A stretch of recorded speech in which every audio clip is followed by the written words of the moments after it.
Halo, shalom anak-anak. Bagaimana kabar kalian hari ini?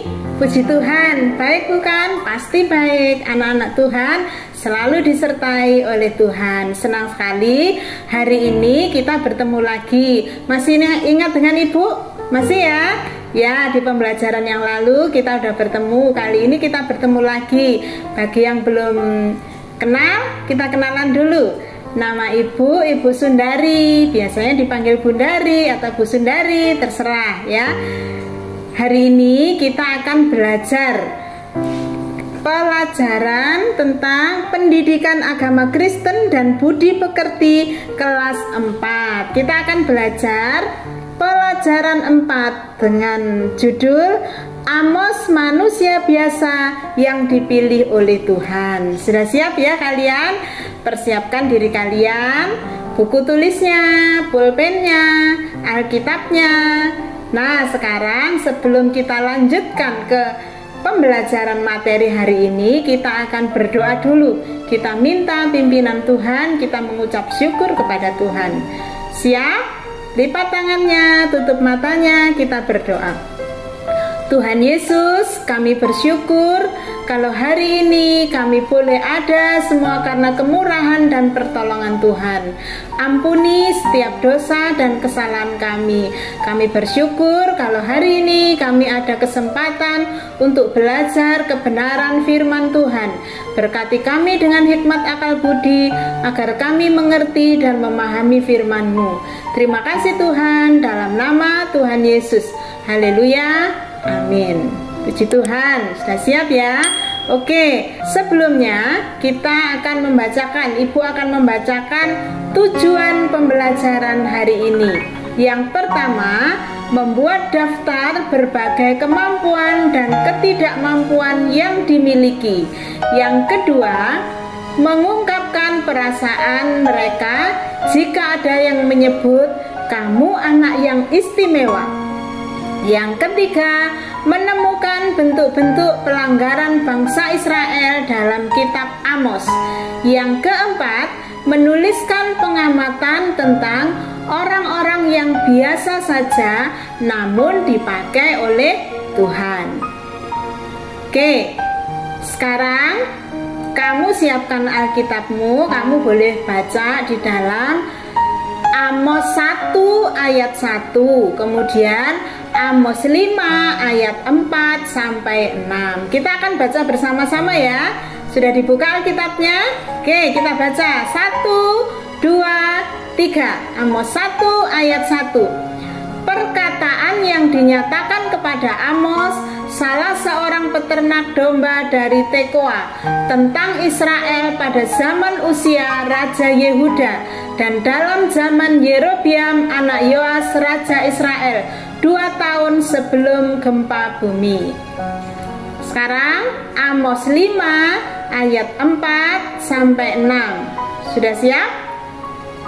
Jalan yang menuju hidup. Sebab beginilah firman Tuhan kepada kaum Israel, carilah aku maka kamu akan hidup. Janganlah kamu mencari Betel, janganlah pergi ke Gilgal, dan janganlah menyeberang ke Berseba. Sebab Gilgal pasti masuk ke dalam pembuangan dan Betel akan lenyap. Carilah Tuhan maka kamu akan hidup, supaya jangan ia memasuki keturunan Yusuf bagaikan api yang memakan habis dengan tidak ada yang memadamkan bagi Betel. Nah, sekarang Ibu akan membacakan contoh ungkapan seorang anak yang istimewa. Ya, kita akan baca bersama-sama. Kata ayahku, aku anak yang istimewa. Benarkah begitu? Kata Nina, anak yang istimewa pasti punya rambut ikal yang panjang, yang indah seperti rambut Teti. Aku tidak punya.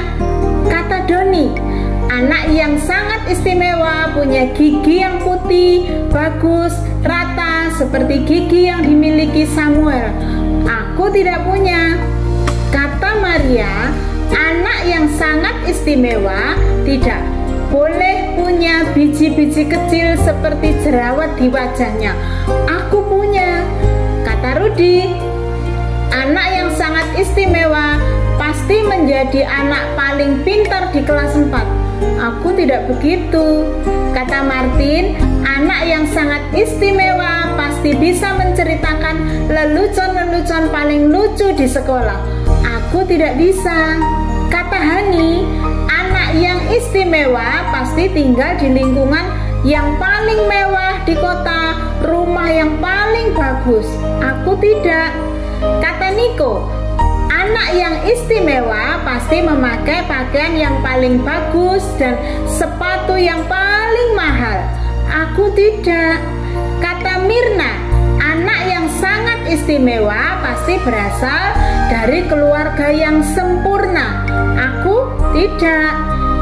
Tapi setiap malam menjelang tidur, ayahku selalu memberikan pelukan dan berkata, "Kamu anak yang sangat istimewa dan ayah sayang padamu."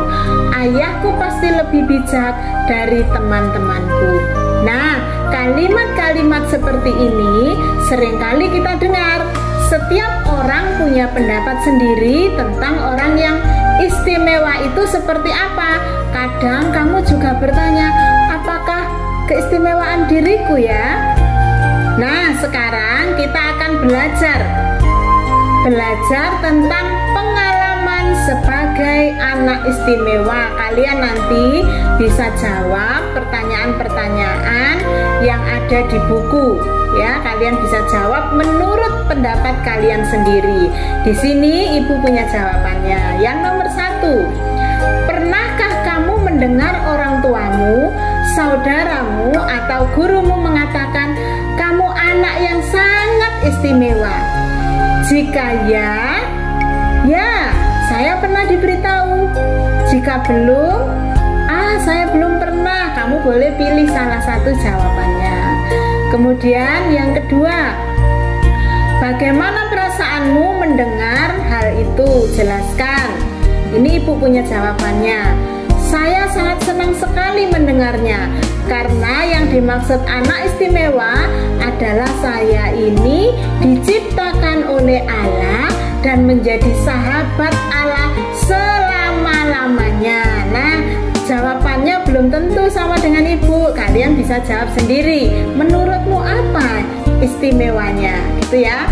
Yang ketiga, tuliskan dalam hal apa saja kamu merasa mampu dan dalam hal apa kamu merasa tidak mampu. Lalu, bagaimana caranya mengatasi ketidakmampuanmu itu? Ini ibu punya contoh, tetapi kan ibu tidak tahu kemampuan dan ketidakmampuan kalian.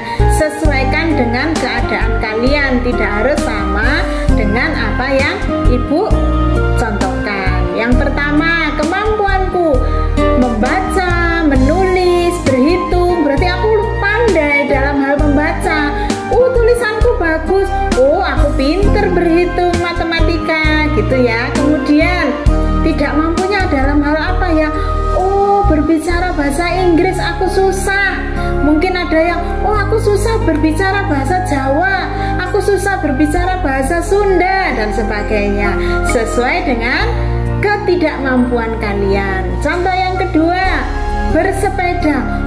Aku mampu bersepeda, aku pinter bersepeda karena aku suka keliling kampung kalau pagi-pagi, atau keliling komplek, atau ke lapangan berolahraga sepeda. Terus ketidakmampuannya apa?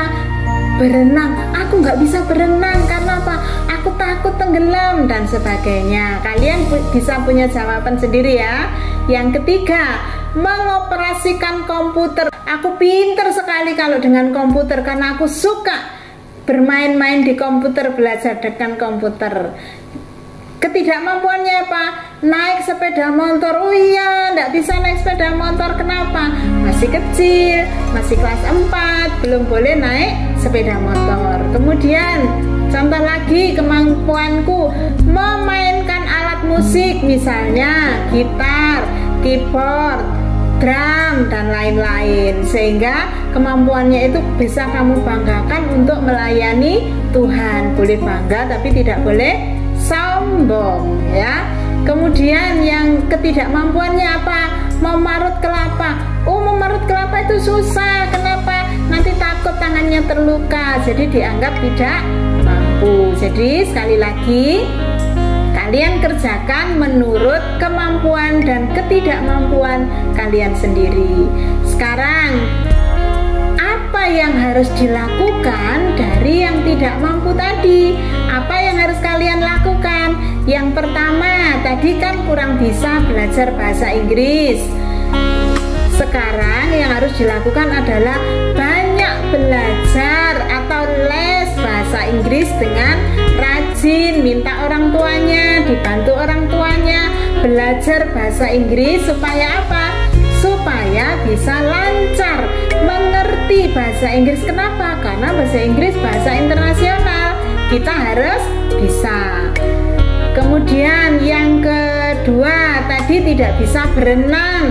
Caranya supaya bisa bagaimana? Belajar berenang atau les berenang. Guru olahraga atau kakaknya atau ayahnya akan membantu kalian berenang, sehingga yang tadinya tidak mampu melakukan sekarang menjadi bisa.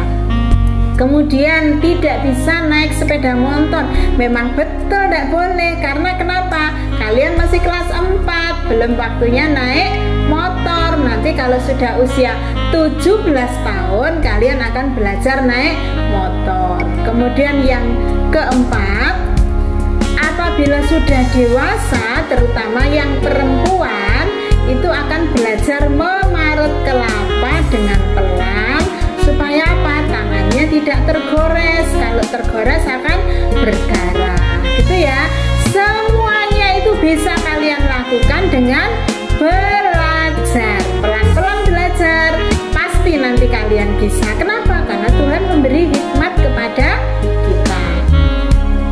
Nah, setelah menjawab pertanyaan-pertanyaan tersebut, katakan kepada teman sebangkumu atau teman di sebelah kanan dan kirimu, kamu anak yang istimewa, karena kalian bisa menyebutkan keistimewaan atau karakter positif yang dimiliki oleh temanmu.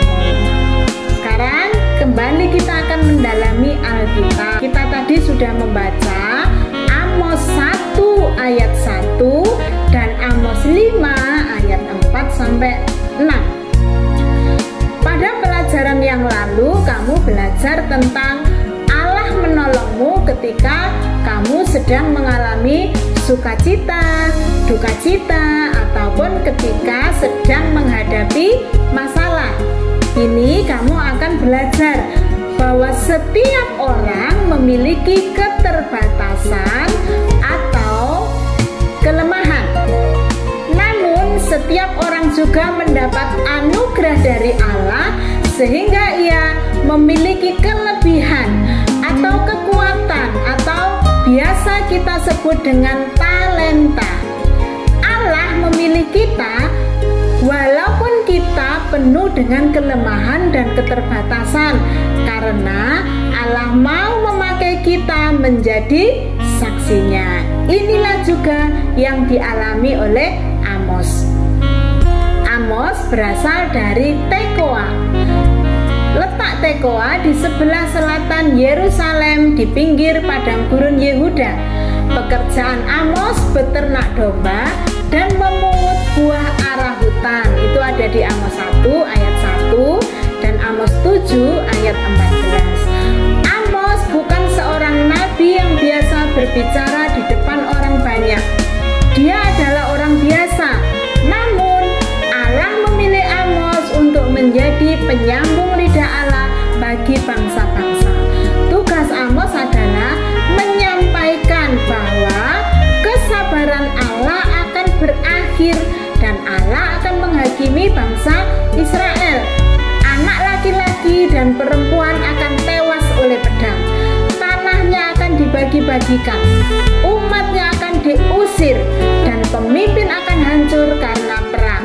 Amos 7 ayat 14 sampai 17. Amazia, imam di Betel, tidak suka mendengar seruan Amos. Ia menyuruh Amos pergi. Namun tantangan ini tidak membuat Amos mundur, karena ia yakin Allah yang memilih dan menyuruhnya untuk melakukan tugas itu. Nah, Kalian perhatikan gambar di slide ini. Gambar 1, Amos beternak domba. Itu di situ kalian bisa lihat Amos membawa domba-dombanya, membawa tongkat, ada di padang ya, ada di padang untuk menggembalakan domba.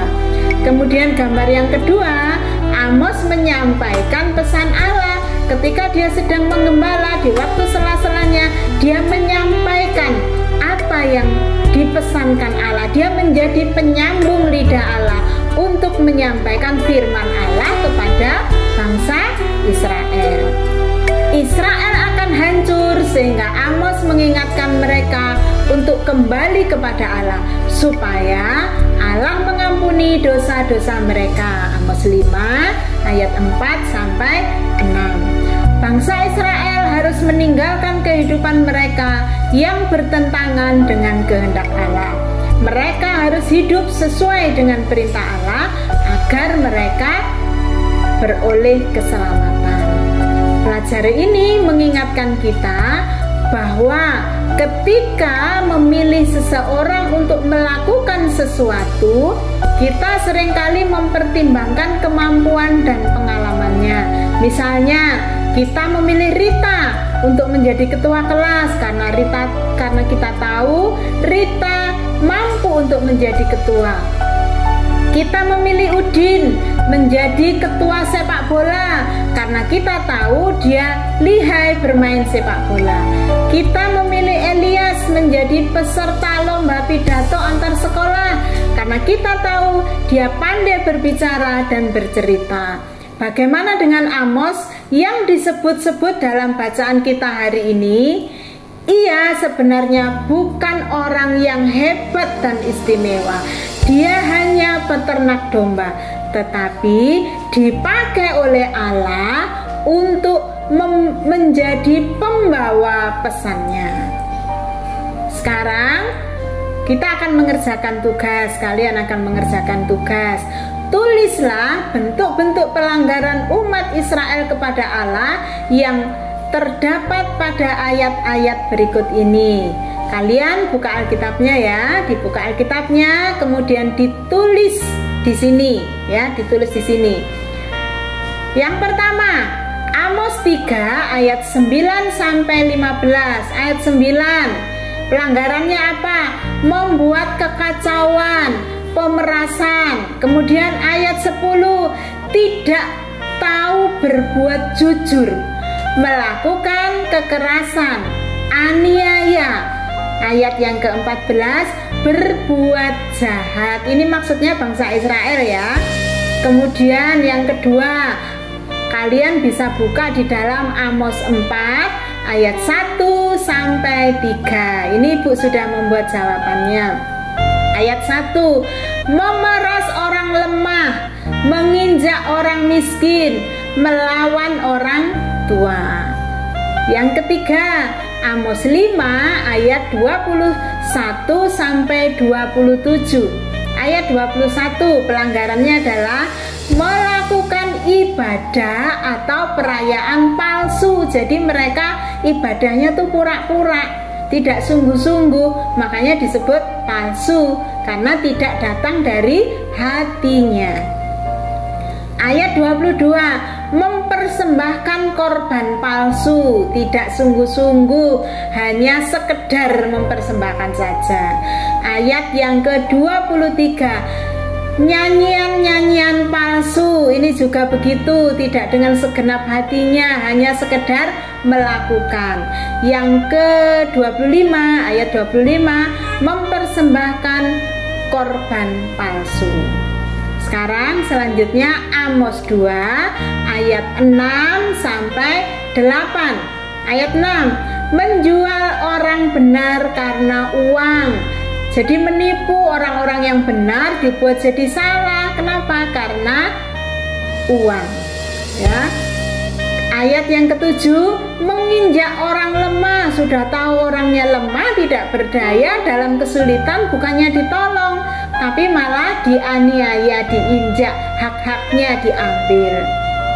Ayat 8, suka minum anggur atau mabuk. Jadi mereka suka berpesta pora, minum minuman keras seperti itu. Itu tidak disuka oleh Tuhan. Sekarang Amos 8 ayat 4-6. Ayat yang keempat, menginjak orang miskin. Orang miskin sudah tidak punya apa-apa, tidak ditolong, tapi malah dianiaya, diinjak hak-haknya, dianiaya hak-haknya. Ayat yang kelima, mengurangi timbangan, berlaku curang. Misalnya apa? Misalnya beli buah mangga 1 kilo, tidak dikasih 1 kilo, mungkin dikasih 7 on atau 8 on, mengurangi timbangan. Kelihatannya 1 kilo tapi cuma 7 on. Ayat yang ke-6, menipu orang lemah. Orang lemah tidak dibantu tetapi justru ditipu sehingga semakin lemah orangnya. Sekarang kita akan mengamati dengan lebih jeli. Apakah di sekitarmu ada orang yang seperti Amos, bukan orang yang hebat dan istimewa, namun dipakai oleh Allah? Mungkin dia menunjukkan keberaniannya dalam menegakkan keadilan dan kebenaran seperti Amos. Bisa pula dia rela menolong orang miskin dan menderita, atau mengorbankan kekayaannya untuk membantu korban bencana alam, atau dia hanya seorang anak kecil seperti kamu yang menegur teman-temannya yang menyontek di kelas. Mungkin pula dia seorang anak yang mau mengorbankan waktunya beberapa menit untuk menolong seseorang nenek yang tersesat di jalan dan mengantar ke tujuannya. Sekarang tulislah pengamatanmu pada garis-garis yang tersedia di samping ini tentang orang yang biasa-biasa saja tetapi dipakai oleh Allah. Ibu akan memberi jawabannya. Yang pertama adalah tokoh Daud. Kalian kenal Daud? Kenal ya, kalau suka membaca Alkitab, suka ikut sekolah minggu, suka memperhatikan pelajaran di sekolah, pasti tahu siapa itu Daud. Ayo kita lihat siapa sih Daud. Daud berasal dari kota Bethlehem Efrata. Ayahnya bernama Isai. Sejak kecil suka menggembalakan kambing domba. Ketika kambing dombanya diserang singa atau beruang, Daud menghajar dan mengalahkannya. Daud menjadi terkenal ketika berhasil mengalahkan raksasa Goliat yang ditakuti bangsa Israel. Karena memiliki hati yang bersih dan tulus kepada Tuhan, maka Allah memilih Daud menjadi raja yang kedua, menggantikan Saul yang tidak taat kepada Allah. Nah, ini kalian bisa lihat, bisa baca dalam kitab 1 Samuel 16 ayat 11, 1 Samuel 17 ayat 34, 1 Samuel 16 ayat 13. Tahu ya? Paham ya siapa Daud? Nanti setelah pembelajaran ini kamu baca di kitab itu supaya tahu siapa si Daud, gitu ya. Sekarang tokoh yang kedua adalah Yusuf. Yusuf adalah anak dari Yakub dan Rahel. Sejak kecil ia selalu diperlakukan tidak adil oleh kakak-kakaknya karena ayahnya memanjakan Yusuf. Yusuf pernah dibuang ke dalam sumur kering dan dijual sebagai budak oleh saudaranya. Yusuf tetap sabar, tekun dan tidak membalas semua kejahatan saudaranya. Allah memilih dan menyiapkan Yusuf sebagai orang kedua setelah Raja Fir'aun. Hal ini terjadi setelah ia berhasil menafsirkan mimpi raja. Yusuf mengetahui bahwa manusia merencanakan kejahatan bagi dirinya, tetapi Allah mengubah kejahatan menjadi kebaikan. Kalian bisa baca dalam Kejadian 37 ayat 24 dan Kejadian 41 ayat 25 sampai 35. 6. Di situ ada cerita tentang Yusuf, kalian pasti tahu. Nah anak-anak, sekarang kita sudah sampai pada rangkuman dari semua yang Ibu jelaskan tadi, yang kalian juga sudah baca. Kita akan merangkum pembelajaran kita hari ini. Amos bukan orang yang memiliki kepandaian untuk berbicara di depan orang banyak. Amos juga bukan seorang nabi. Amos hanyalah seorang penggembala ternak. Tetapi Amos dipilih oleh Allah untuk menegur bangsa Israel yang hidup tidak berkenan di hadapan Allah. Allah memakai Amos dengan segala keterbatasannya untuk menegur bangsa Israel.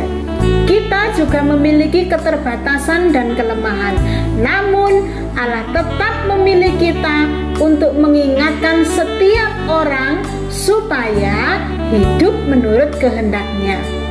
Allah akan membekali dan memberi kita kekuatan untuk melaksanakan tugas tersebut. Nah anak-anak, kita sudah selesai pembelajaran hari ini.